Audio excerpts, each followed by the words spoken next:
Hi friends, तुमच्या सर्वांचं स्वाद रेसिपीमध्ये अगदी खूप खूप मनापासून स्वागत करते। आज आपण अगदी नो झंझट अशी मसाला भेंडी करणार आहोत। मसाला भेंडी म्हणलं की सकाळ सकाळी खूप वैताग येतो, पण आज आपण अगदी शॉर्टकटमध्ये मसाला भेंडी करणार आहोत। पण तरी सुद्धा तुमची मुलं टिफिन फिनिश करूनच घरी येतील इतकी टेस्टी अशी ही मसाला भेंडी आपली तयार होते।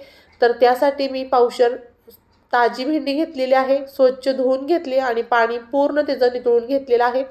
त्यानंतर आपण भेंडी चिरत असताना अशी जास्त पातळ नाही चिरायची, थोडीशी जाड ठेवायची आणि याच पद्धतीने आपण सर्व भेंडी चिरून घ्यायची। भेंडी चिरल्यानंतर आपण एका बाउलमध्ये ती भेंडी काढून घेऊयात। तर सकाळी टिफिनसाठी जर तुम्हाला भाजी करायची असेल तर तुम्ही रात्रीच ही सर्व तयारी करून ठेवली तरी सुद्धा चालेल। आता एक बाउल घ्यायचा, त्या बाउलमध्ये अर्धा चमचा गरम मसाला घ्यायचा, त्यानंतर धने पावडर थोडीशी घ्यायची आणि भाजलेल्या जिऱ्याची पावडर घ्यायची, लाल तिखट घ्यायचं, हळद, मीठ, बेडगी मिरची पावडर, अर्धा चमचा चाट मसाला, अर्धा चमचा आमचूर पावडर, 1 चमचा तीळ आपण ते नंतर वापरणार आहोत। तर हा मसाला सुद्धा तुम्ही एकत्र करून स्टोअर करून ठेवू शकता।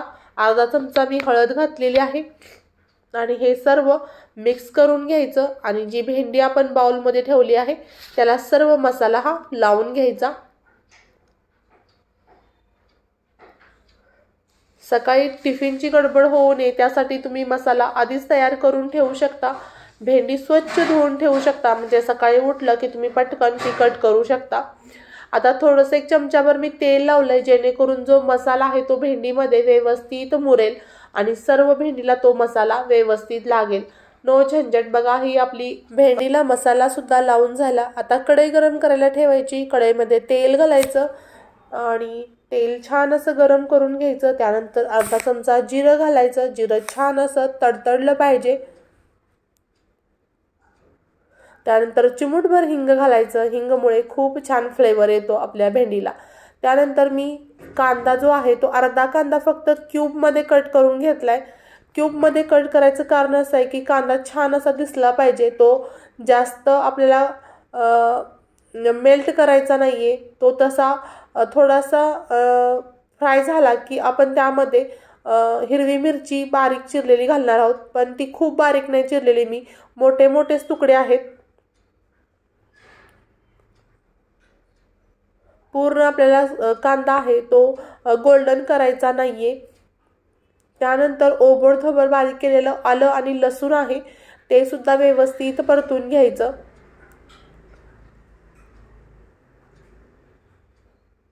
त्यानंतर तीळ घालायचे। थंडीचे दिवस आहेत आणि भरपूर तीळ खायला आपल्या आरोग्यासाठी खूप फायदेशीर असतं। सोबतच मी टोमॅटो सुद्धा क्यूबमध्ये कट करून घेतले। क्यूबमध्ये कट करायचं कारणच फक्त एवढं आहे की ते छान दिसावं, भेंडीमध्ये एकदम अट्रॅक्टिव्ह दिसावं आणि मुलांना ते आवडावं। त्यानंतर जे मसाला लावलेली भेंडी आहे ती घालायची आणि सर्व व्यवस्थित परतून घ्यायचं। जर प्रथमच तुम्ही माझे व्हिडिओ पाहत असाल तर चॅनलला सबस्क्राईब करायचं आहे, जेणेकरून नवनवीन येणाऱ्या व्हिडिओचे नोटिफिकेशन सर्वात प्रथम तुम्हाला मिळेल। सोबतच जवळजवळ स्वाद रेसिपीवरती मी 350 व्हिडिओ अपलोड केलेले आहेत वेगवेगळ्या प्रकारचे, सोबत ते सुद्धा जाऊन लिंक बघायची आहे आणि रेसिपी पाहायची आहेत। आता हे सर्व व्यवस्थित मिक्स केल्यानंतर आपण ह्याला एक छानशी अशी वाफ काढून घ्यायची।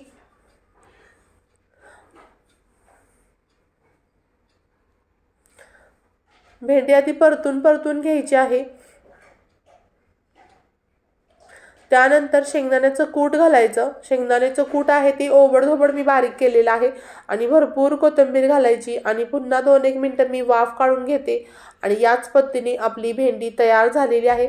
आपण पहिल्यांदा भेंडीवर झाकण ठेवलं नव्हतं कारण जेणेकरून आपल्या भेंडीला पाणी सुटू नये। आता आपण एका प्लेटमध्ये सर्व करूयात।